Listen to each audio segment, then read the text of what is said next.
Beleza, pessoal? Meu nome é Tiago Carvalho, bem-vindo ao seu canal Me Ajuda Medicina. E na aula de hoje vamos falar sobre o hipotireoidismo, uma doença que afeta a produção dos hormônios da tireoide, o T3 e o T4, causando repercussões em todos os nossos sistemas orgânicos.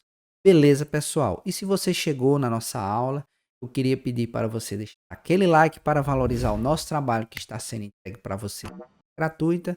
Se até o final da nossa aula a gente conseguir lhe ajudar, se inscreve no canal e deixa aquela hashtag, agora eu entendi. Beleza, pessoal? Se ficar alguma dúvida da aula, você também pode estar conversando comigo pelo Instagram do canal Me Ajuda Medicina Oficial. Beleza? Agora vamos para a aula. Então, pessoal, vamos iniciar falando do conceito. Então, o hipotireoidismo é uma síndrome clínica decorrente da diminuição ou falta da produção ou ação dos hormônios da tireoide. Então, o hormônio da tireoide, o T3 e o T4, eles exercem função em praticamente todos os nossos órgãos, praticamente todos os nossos sistemas, como cardíaco, neuronal, digestivo, urinário, dermatológico, enfim. E qual é a sua função, Tiago?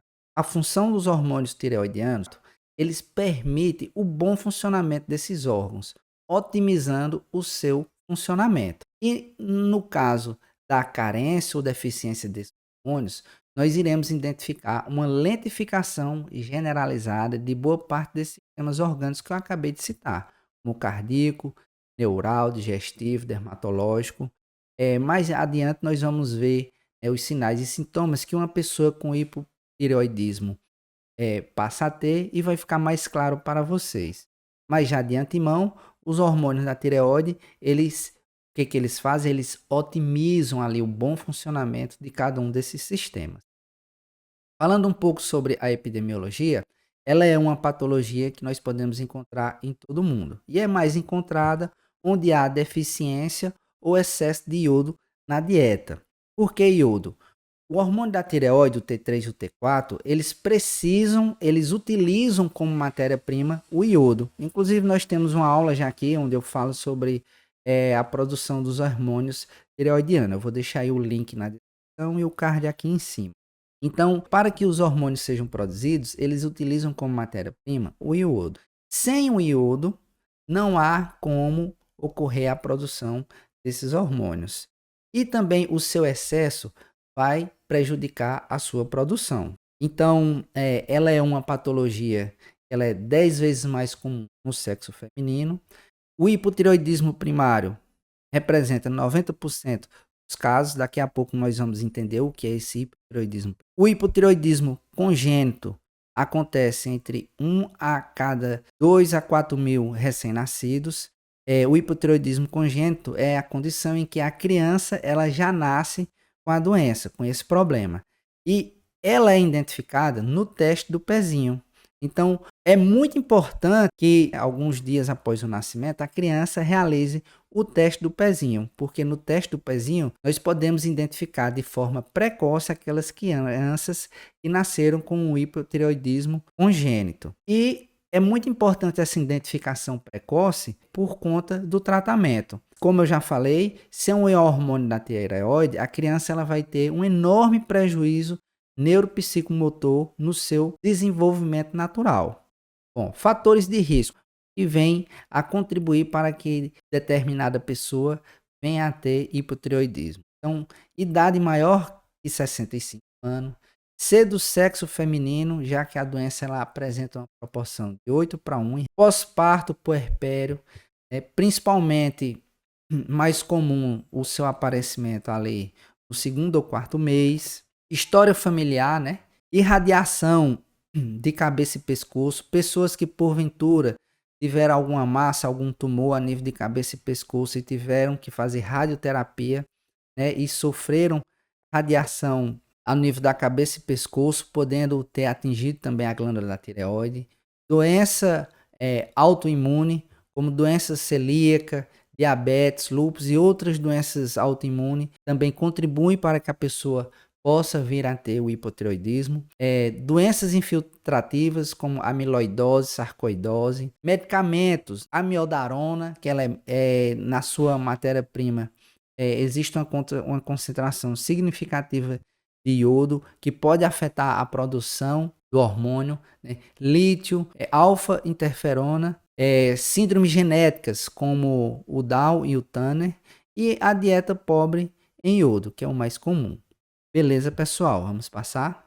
Bom, esse slide aqui, ele está um pouco carregado, mas esse slide, para mim, ele é o mais importante de toda a apresentação. Nele, nós vamos entender um pouco sobre a fisiologia, a fisiopatologia, a classificação e entender já como é feito o diagnóstico do hipotireoidismo. Beleza, pessoal? Então, não se preocupe, o slide está um pouco carregado, mas eu vou explicar cada uma das partes que está sendo apresentada aqui. Então, de início, nós temos aqui a glândula tireoide. A glândula tireoide que ela abraça ali a nossa traqueia, ficando aqui na região, né, cervical. Então, a glândula tireoide ela vai produzir os hormônios T3 e T4, mais especificamente lá nas células foliculares, é onde os hormônios serão produzidos. Uma vez produzidos, os hormônios eles são liberados na nossa corrente sanguínea. E na corrente sanguínea eles vão se encontrar na forma ligada, né, a proteínas plasmáticas que irão realizar o seu transporte ou na sua forma livre. Quem são as proteínas que irão realizar o transporte dos hormônios? Nós vamos ter aí a globulina ligadora de tiroxina, que é a TBG, ela realiza 70% desse transporte, porque o hormônio ele tem que percorrer toda a circulação até chegar nos sistemas orgânicos que vai exercer a sua função. E 15% será transportado pela albumina. Os outros 15% é transportado por uma pré-albumina. Então, a meia-vida plasmática da tiroxina ou T4 é de 6 a 7 dias e a meia-vida plasmática da triiodotironina, que é o hormônio T3, é de 1 dia. Eu quero ressaltar também que o hormônio T4 ele é mais produzido do que o hormônio T3, numa proporção de 20 para 1. E por que isso, Tiago? Eu quero ressaltar que a forma ativa, né, que vai exercer uma função necessariamente nas células é a T3. Mas o T4 ele é convertido em T3 no interior da célula. Então, uma vez que os hormônios T4 e T3 são produzidos, eles são jogados na corrente sanguínea, eles são transportados pelas proteínas até as células. Eles irão entrar para o interior da célula e no interior da célula o hormônio T4 ele vai ser convertido em T3, que é a forma ativa, para que o T3 possa exercer todas as funções metabólicas próprias do hormônio da tireoide. E aí, como é que ocorre essa conversão do T4 em T3? É simples. Mediante o auxílio de uma enzima chamada desiodase, essa enzima vai auxiliar na retirada de um iodo da molécula de T4, convertendo a T4 em T3. Beleza, pessoal? Então tá aqui, ó. T4 é convertido em T3 pela enzima desiodase no interior das células-alvo. Células-alvo é aquela célula em que o hormônio entrou e vai exercer a sua atividade metabólica, podendo ser a lei do sistema cardíaco, digestivo, renal, por aí vai. Entendida essa pequena fisiologia aí, pessoal? Vamos agora para o próximo passo. Para que a glândula tireoide ela seja estimulada a produzir o T3 e o T4, ela sofre influência ainda de mais dois hormônios, que é o TRH, produzido lá no hipotálamo, e o TSH, produzido na hipófise, né? Mais especificamente na adenohipófise, que é a porção anterior ali da hipófise. Beleza, pessoal? E como é que isso acontece? O TRH, que é produzido no hipotálamo, vai estimular a hipófise a produzir o TSH. Dessa forma, o TSH é liberado na corrente sanguínea e vai exercer sua função na glândula tireoide, promovendo o estímulo para que o T3 e o T4 seja produzido. E quem é que vai estimular o TRH? Bom, pessoal, o TRH vai sofrer influência da concentração plasmática dos hormônios T3 e T4. Deu para entender? Então, altas concentrações plasmáticas de T3 e T4 promoverão um feedback negativo lá no hipotálamo, ou seja, diminuindo a produção de TRH. Com menos TRH, vamos ter aí um estímulo diminuído da hipófise que vai produzir de forma diminuída o TSH. Então, pessoal, a partir do momento que eu tenho altas concentrações plasmáticas de T4 e T3, nós vamos ter aí um feedback negativo lá com o hipotálamo, ou seja, o T3 e o T4 vai inibir a produção de TRH pelo hipotálamo. E o contrário também é verdadeiro. Baixas concentrações de T4 e T3 irá promover aí o estímulo do hipotálamo para a produção do TRH. E aí nós vamos ter a cascata que eu acabei de explicar. Beleza, pessoal? E isso é importante por quê? É muito importante para que a gente possa identificar a causa do problema e atuar de forma mais precisa no tratamento. É através desse conhecimento aqui que nós iremos chegar num diagnóstico preciso do hipotireoidismo. Quem é, aonde está o problema. Beleza, pessoal? Quanto à classificação, nós vamos ter aí o hipotireoidismo primário, secundário, terciário e subclínico. E qual é a diferença? Quando é que eu vou ter o hipotireoidismo primário? Quando eu tiver um problema na glândula tireoide, ou seja, a minha própria glândula, ela não está produzindo T3 e T4, mesmo com os estímulos realizados pelo TRH e TSH, eu vou classificar como hipotireoidismo primário. E quando é que eu vou ter aí um hipotireoidismo secundário? Quando o meu problema está na hipófise. Eu tenho uma glândula saudável, sadia, mas eu tenho algum problema a nível de hipófise, ou seja, ela não consegue produzir o TSH. Sem o TSH, a minha glândula tireoide não vai ser estimulada para a produção do T3 e o T4. Deu para entender, pessoal? E quando é que eu vou ter um hipotireoidismo terciário? Quando o problema aí já for a nível de hipotálamo, em que ele não consegue produzir o hormônio TRH.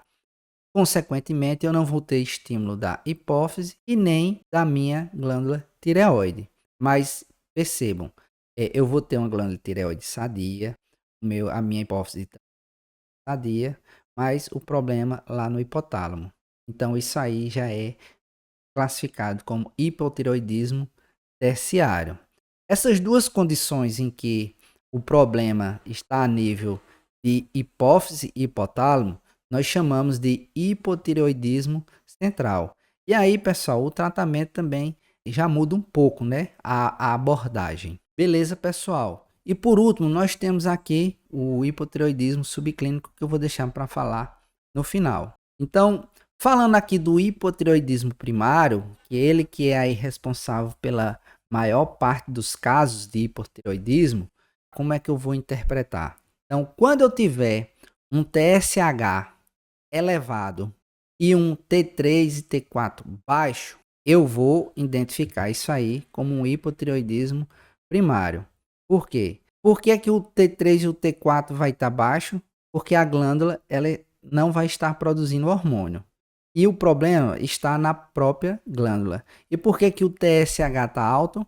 Porque como a tireoide não está produzindo T3 e T4, tem baixas concentrações plasmáticas de T3 e T4. Então, os hormônios T3 e T4 não estarão exercendo o seu feedback negativo lá no hipotálamo. Então, eu vou ter uma alta concentração aqui de TRH, que vai estar estimulando a hipófise para a produção de TSH, e eu vou ter um TSH elevado. Por quê?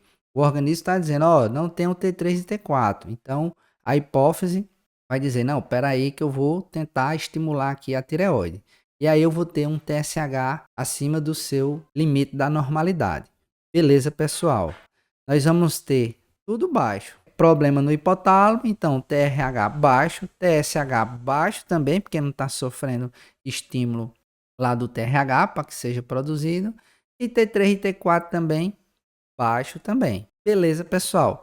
Deu para entender? Isso aqui é muito importante para que a gente possa identificar com precisão onde de fato está o problema. Com o resultado desses exames laboratoriais aqui em mãos, nós podemos dizer, meu paciente ele está com hipotireoidismo, mas o problema está na tireoide, ou na hipófise, ou no hipotálamo. Mas lembrando que a maior parte, o problema é primário, o problema realmente está na glândula tireoide. E no hipotireoidismo subclínico, o que eu vou encontrar? Nós vamos ter aqui um TSH elevado e um T4 e T3 normais. Aqui é o início do problema do hipotireoidismo. É o momento em que eu ainda vou encontrar aqui faixas normais de T3 e T4, porque a nossa glândula tireoide, ela possui uma reserva de T3 e T4, mas já começa a mostrar indícios de que essa glândula ela vai falhar. E aí nós vamos ter aí um aumento do TSH.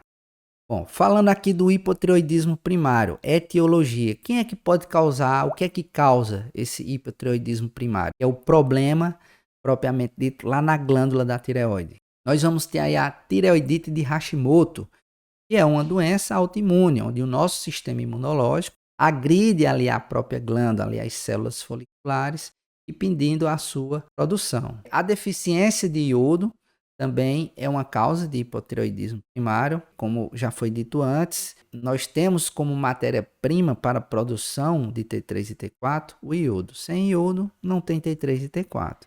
E aí o Ministério não, a Organização Mundial da Saúde, ela recomenda que as pessoas façam ingesta de iodo de 150 microgramas dia. E uma ingesta menor que 50 microgramas já irá repercutir de forma muito negativa na produção dos nossos hormônios. Tireoidectomia, ou seja, pessoas que por algum problema, né, de nódulo, tumor, tiveram que retirar a tireoide, também vão se encontrar no quadro aí de hipotireoidismo primário, que aí já não tem mais a glândula. Ablação com iodo radioativo, pessoas que tiveram que fazer tratamento aí, principalmente aí do hipertireoidismo aí com glândulas hiperfuncionantes.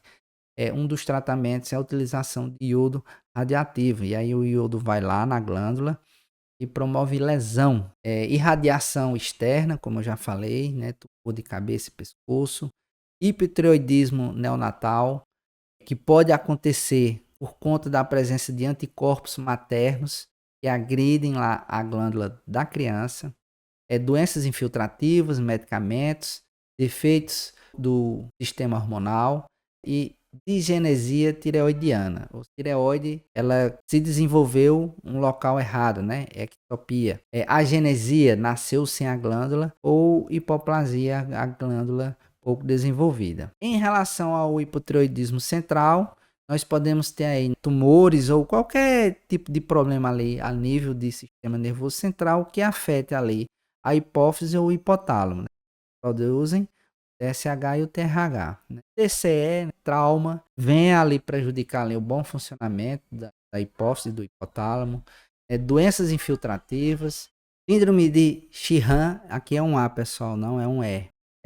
Isso ocorre em mulheres em trabalho de parto que tiveram hemorragia intensa e acabou ocasionando uma isquemia da hipófise. E essa isquemia levou aí uma desordem hormonal a nível da glândula hipófise, podendo promover o hipotireoidismo central, radioterapia e etc. Beleza, pessoal?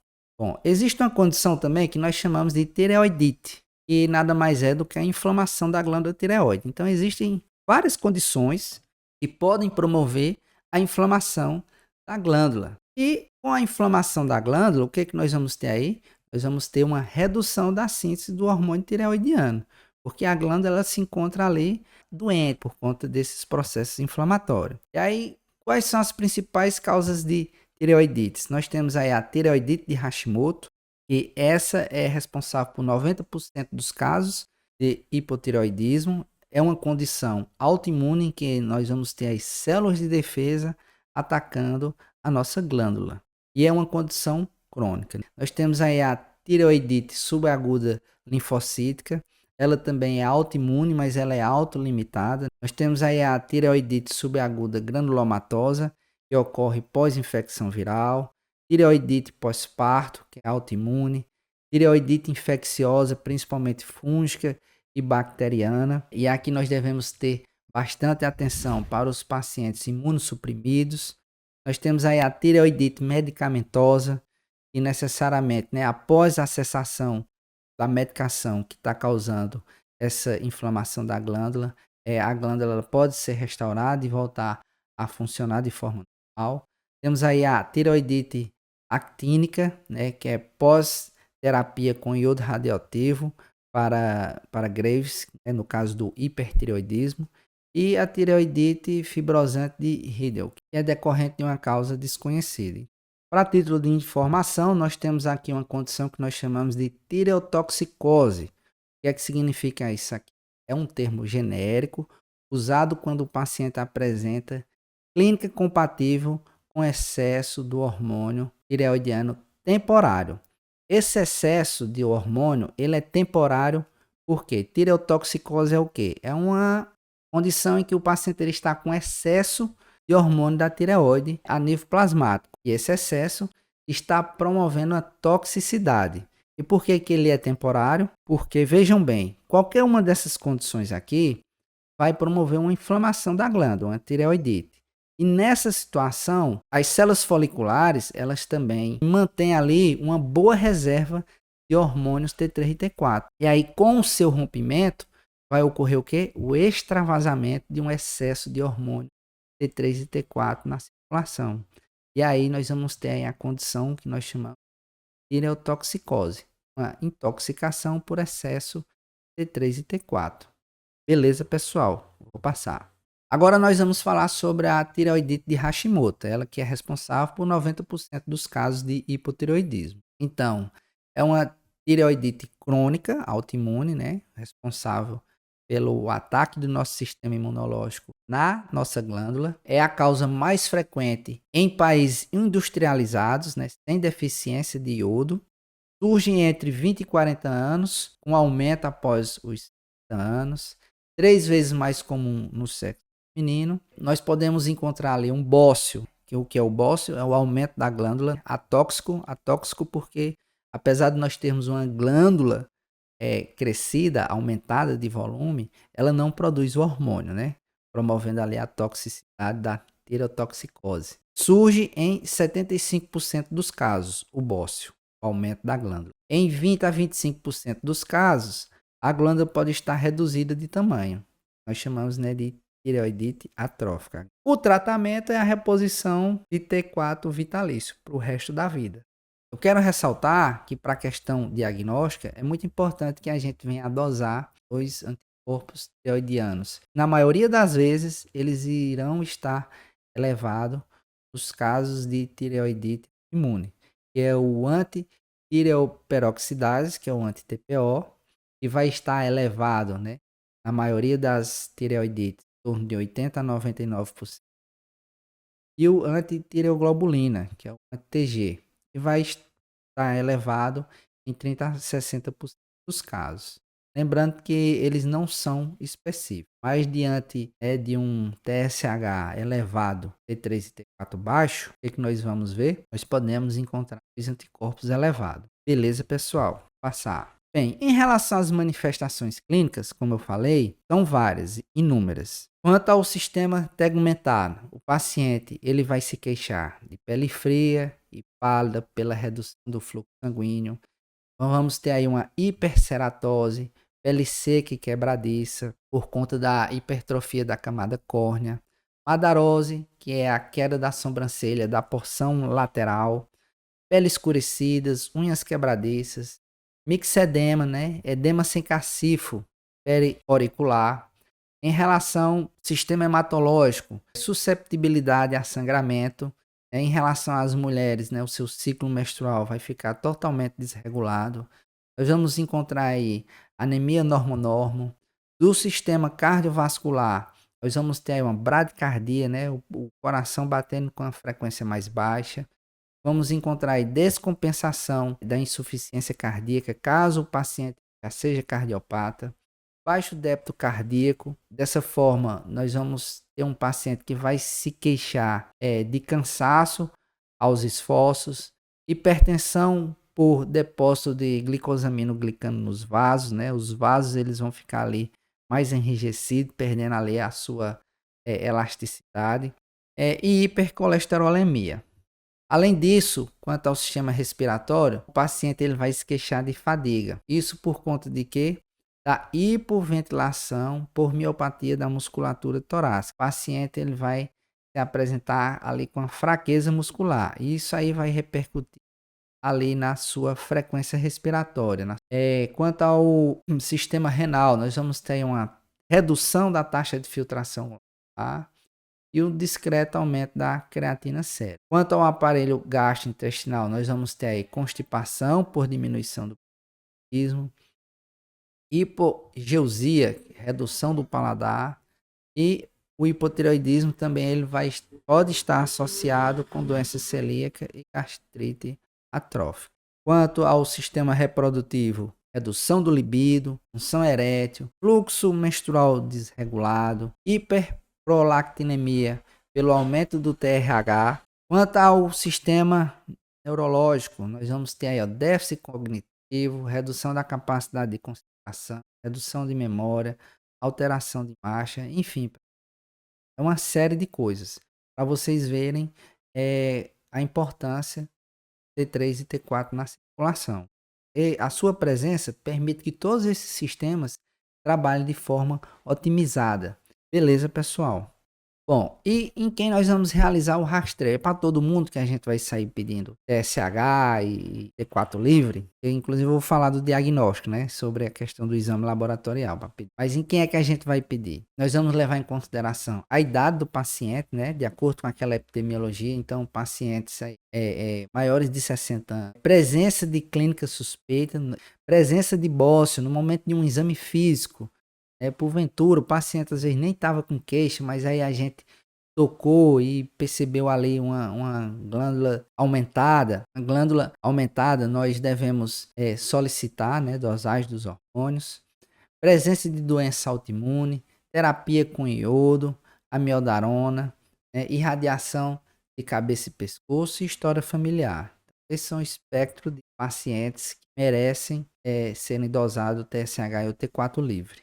Bom, e o diagnóstico, já que eu estava falando de TSH, T4 livre. O diagnóstico ele é clínico, né? Que pode ser florido ou inespecífico, mas aí diante de um quadro clínico suspeito, nós devemos solicitar aí a dosagem do TSH, tá aqui os valores de referência, e o T4 livre. Esses são os dois hormônios que nós devemos dosar, porque é a partir dele nós iremos identificar o hipotireoidismo. Nós iremos identificar ele quando nós vamos ter aí o que? Um T4 livre baixo. T4 livre baixo é uma condição de hipotireoidismo. Agora, para a gente poder classificar, ele é primário, secundário, terciário, nós devemos solicitar o TSH. Beleza, pessoal? Deu para entender o porquê? A explicação está lá no começo. E por que o T4 livre, Tiago? Os hormônios, né, o T4 e o T3, eles são transportados pelas proteínas plasmáticas. E às vezes, alguma condição de saúde que promova aí uma deficiência proteica, alguma coisa a nível hepático, vai causar interferência na leitura do exame. E às vezes são as proteínas plasmáticas que estão baixas e não necessariamente o hormônio da tireoide. Então a gente solicita o T4 livre, que a leitura fica mais fidedigna. O T3 não é tão importante. Existem as condições específicas que nós não iremos abordar aqui, mas no geral, TSH e T4 livre. Em caso de alteração, repetir o exame com 2 a 3 meses, sem fazer nenhuma terapêutica. A gente repete novamente para confirmação. E nós vamos solicitar também o anti-TPO, porque ele vai estar elevado em 90 a 95% dos casos. Ele deve ser solicitado também para complementar o nosso diagnóstico. Outros exames, né? Hipercolesterolemia, nós vamos encontrar aí um LDL elevado, uma hiponatremia, e ultrassonografia também ela deve ser solicitada para a gente poder identificar a presença de bócio e de nódulos. E em relação ao tratamento, como nós devemos realizar? O tratamento consiste na administração da levotiroxina, que é o T4. Ela é uma medicação que ela deve ser tomada em jejum de 30 a 1 hora antes da primeira refeição do dia. Porque quando ingesta com o alimento, nós podemos ter aí uma deficiência da sua absorção pelo trato gastrointestinal. E pacientes também que fazem reposição dos suplementos aqui, cálcio, ferro, também devem fazer a sua ingesta em um período afastado do horário que se é tomado a levotiroxina. E eles também podem interferir na absorção da levotiroxina. Quanto à dose, ela é baseada com o peso do paciente. Então, adultos jovens, nós podemos utilizar uma dosagem de 1,6 a 1,8 microgramas quilo dia. Para pacientes idosos, nós vamos começar aí com uma dosagem menorzinha aí de 50 microgramas quilo dia. E cardiopata graves, devemos começar aí com a dose bem baixa, de 12 ou de 25. E ajustando até chegarmos na dosagem ideal. A dose para idosos e cardiopata deve ser ajustada gradativamente até chegar na dose ideal. No próximo slide nós iremos falar aí como é que a gente faz para alcançar essa dose ideal. Os ajustes das doses, o aumento da dose, ela deve ser feita a cada 2, 3 semanas. Eu coloquei aqui para título de informação, né? O nome comercial de uma levotiroxina aí bastante utilizada e comum aí é a Puran T4. Nós podemos encontrar aí várias microgramagens para poder estar prescrevendo para os nossos pacientes. E o objetivo do tratamento? Então, como é que nós iremos saber se a dosagem que estamos prescrevendo para o nosso paciente, ela é ideal, ela está atendendo às necessidades metabólicas daquele hormônio? Então, nós iremos dosar o TSH e nós iremos ter como referência a dosagem de 0,5 a 2,5. O ideal é tentarmos mantermos um TSH próximo aqui de 2,5. Então, se nós tivermos aqui um TSH baixo, o que nós iremos fazer? Nós iremos diminuir a dose. Isso significa que nós estamos entregando uma dose muito alta para o nosso paciente. E aí, por que o TSH fica baixo? A gente está administrando uma medicação alta e aí o T4 vai gerar o feedback negativo lá no hipotálamo. Diante daquela cascata, nós vamos ter aí uma baixa produção aí de TSH. Mas dessa forma, o TSH baixo vai significar que nós estamos realizando uma dosagem alta para o nosso paciente. Se o TSH estiver normal, aqui em torno de 2,5, nós iremos manter a dose está adequada. Mas se o TSH estiver alto, significa que o nosso paciente ele está com a concentração abaixo das suas necessidades fisiológicas. Então nós iremos o quê? Iremos aumentar a dose do T4. O T4 vai lá no hipotálamo, passa lá o feedback negativo e a gente consiga baixar aqui o TSH um pouco. Lembrando, o ideal é 2,5. Então atenção, o TSH deve ser dosado após 4, 6 semanas após o início do tratamento. Porque pacientes idosos e cardiopatas, a gente começa com uma dose bem baixinha. E a cada 4, 6 semanas, de 1 ali a 2 meses, a gente solicita o TSH para confirmar ali, chegar na dose ótima de administração da levotiroxina para o nosso paciente. Repor T3 quando? Bom, o T3 a gente não repõe, mas existem algumas condições que isso possa ser necessário. Tendo em vista que o T4 ele é convertido em T3, então não se precisa repor o T3. Então, mas quando nós temos aí distúrbio das desiodase, que são as enzimas que convertem T4 em T3, nós devemos aí fazer um estudo também do T3 e ver a possibilidade de sua reposição.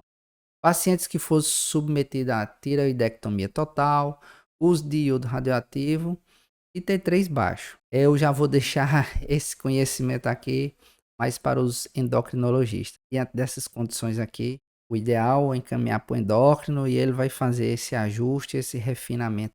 Beleza, pessoal?